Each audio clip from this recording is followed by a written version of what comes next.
Hi there, it's Paul with a script designed to illustrate graphically the connection between infinite series and the sequence of partial sums for an infinite series. So let me start with a slowly convergent series where the general term is 1 over n to the 3/2 power. I regard this as slowly convergent because neither the root test nor the ratio test will show that it converges. As usual, I define the series by a function so that conceptually there are infinitely many terms, but I immediately generate the first 100 of them, store it in a vector, pretty much eliminate the margins, and plot the terms. And you see they go quite rapidly to 0. That has to be the case for any convergent series. Now I'm going to compute the partial sums and store those in a vector named svec. And what I do is just set the nth element of svec equal to the sum of the first n terms of the series. I add these to the plot, and type equals s does a staircase display, which is a nice way of illustrating this. Well, it certainly looks as though those partial sums are approaching a limit.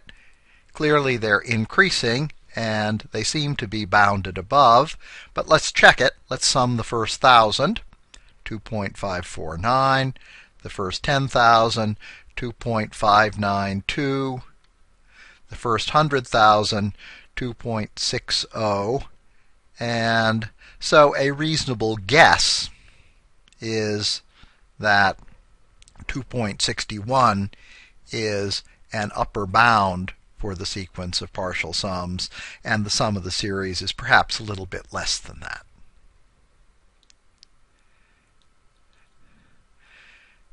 By contrast, let's now look at a series that diverges, and diverges very specifically to plus infinity. All I've done is to change the exponent from 1.5 to 0.9, and when I plot the terms of this series, they go to 0, but they don't seem to go to 0 as fast as in the previous series. Calculating the partial sums will give me much more insight into what's going on. So I do that and add the partial sums to the plot, and you can see what's happening. Those partial sums just keep getting bigger and bigger and bigger. This series diverges to plus infinity, which means that the partial sums eventually exceed any positive number, capital M, that you might choose. However, if we change the signs on half the terms, we will get a series that converges because it's an alternating series. I foolishly called this series C and had the hardest time figuring out why my concatenate function wasn't working anymore. Then I got smart, went back and named it D. Still not a very good name, I agree. So here is the function. It's 1 over n to the 0.9 in magnitude again, but the minus 1 to the n plus first power has the effect of making all the odd-numbered terms positive, all the even-numbered terms negative. And when I plot that, you can see that the odd terms form a decreasing sequence of positive numbers. The even terms form an increasing sequence of negative numbers.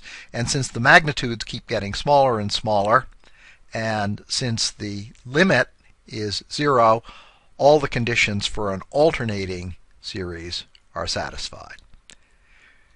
We can calculate the partial sums exactly as we've done before, and when we add them to the plot, you can see exactly what's going on. It's clear that these partial sums are alternating, being a bit above and a bit below the ultimate limit. I haven't a clue what a numerical value might be for this limit. In general, calculating the limit of an infinite series is a very difficult thing and only works in special cases. Now let's move on to the next topic, the root test. The root test gets less press in AP Calculus courses than the ratio test, but it's actually a much more fundamental and much more powerful test. The reason that it's tricky to use is that you have to know that the limit of the nth root of n as n approaches infinity is 1. Otherwise, you can't do calculations, whereas calculations done for the ratio test require more elementary algebra. The key quantity, known as alpha, is the lim sup for the nth root of the nth term. And in this case, the correct statement is alpha is the limit superior. There is no requirement that alpha be the limit, and I'm going to exploit that fact in my example. So I've chosen alpha to be 0.8, and all that's really significant is that alpha is less than 1. So what does it mean if we say that the lim sup for these nth roots is 0.8? Well, one thing it means is that sooner or later these nth roots are going to get less than 0.9, and because we're only talking about a lim sup rather than a limit, these nth roots can be quite a bit less than 0.9. I could, in principle, have used anything bigger than 0.8 as the upper bound here. And now what I'm going to do is generate a series that's going to pass the root test with some randomness built into it. What I'm going to do is, for the nth term, choose some number that is in the range from 0.7 to 0.9, and then raise it to the nth power. Let's generate 100 of these and plot them, and you can see what happens. These terms go to 0 quite quickly. Why? Because the term itself is behaving like the 0.7 to 0.9 power, and then we're raising that to the nth power. And when you take a number less than 1 and raise it to a high power, it gets very small very quickly. Because of the possibility that the nth root can be as small as 0.7, these terms don't go uniformly to 0. They sort of wiggle around. Now I can calculate the partial sums and add them to the plot, and you can see what happens. The terms go to 0 really quite quickly, and the partial sums stabilize in such a way that they'll never get 1 pixel greater than what they are now. So that's convergence, illustrated by the root test. Now let's make a small change in the exponent. I'm going to choose alpha as 1.02, and all that matters is that this is greater than 1. So if the lim sup of the nth root of the nth term is 1.02, that means the nth root has to be greater than 1.01 infinitely many times, because if it weren't, the lim sup would be 1.01 or less. So for the function that fails the root test, I'm going to generate a random number in between 0.7 and 1.01, and then since that's the nth root, I've got to raise it to the nth power. Generate 100 values and plot it, and this is really kind of interesting, isn't it? These terms are not going to 0.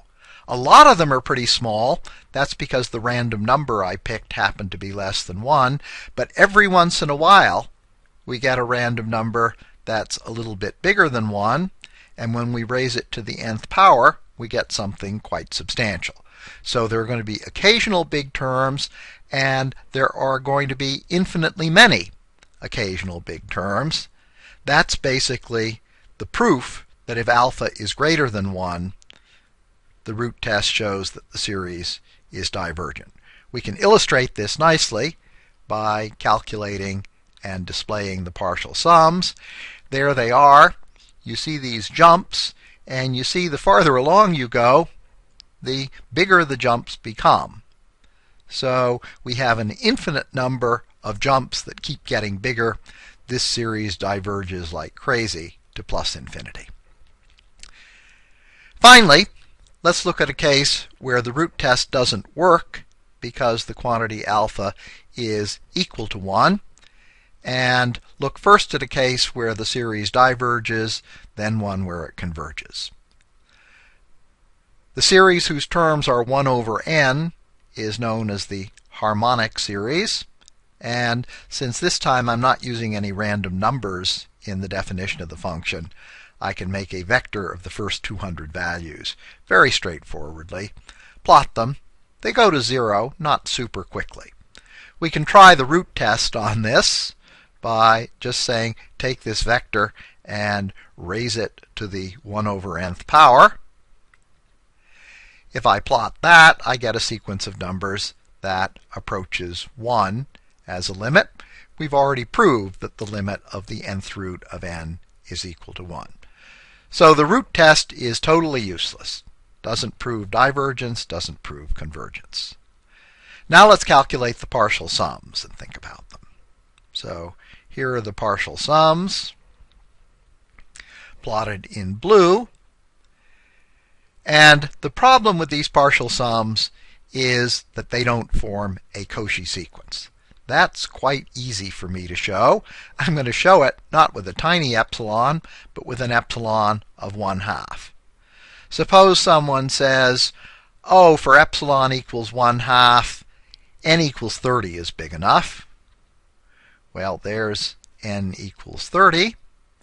And I'm going to choose as the upper end of my band the value for the 30th element plus epsilon, and you can see that we very quickly rise out of that band. It's easy to find two partial sums beyond the 30th term whose difference is greater than epsilon of 1/2. Using a bigger n accomplishes absolutely nothing. We can do the same thing with n equals 90, and we can express what we've discovered directly in terms of the series. Basically what's going on here is that no matter what n you pick, I can find a finite sum of terms starting with the n plus first term that exceeds my epsilon of 1/2. For example, if I sum terms 31 through 60 inclusive, I get 0.684, which is bigger than 1/2. If you choose n equals 50, I sum the terms from 51 to 100 and get 0.688. If I do it for n equals 80, I get 0.690. And if you've got an eye for numbers, you're probably aware of a famous number that's mighty close to 0.69, namely the natural log of 2. The natural log of 2 is just a little bit larger, and if you take the limit of what we've been doing as n approaches infinity, you'll get the natural log of 2. If you want to convince yourself that that's so, convince yourself that this sum is actually a Riemann sum for an integral whose value is log of 2. It's easy to convert this argument into a formal proof that the harmonic series diverges. A similar but far from identical argument will let us see why if we use 1 over n squared instead of 1 over n, we get a convergent series. So I'm going to start with a sequence that converges to 2 and plot it. And now I'm going to convert that sequence back into an infinite series by taking differences. I'll set the first term equal to 1 and the second term equal to the second term minus the first term of the sequence, and so on. So now I've constructed and plotted an infinite series, and just to check that I've got it right, I will calculate the 60th term of my original sequence and the sum of the first 60 terms of my series. They're the same. Now let's form the series of inverse squares. The general term is 1 over I squared. And I'm going to plot this in red. Now watch carefully what's going to happen. You see the red partially overwrote the blue lines, but in every case my new series is smaller than the original series.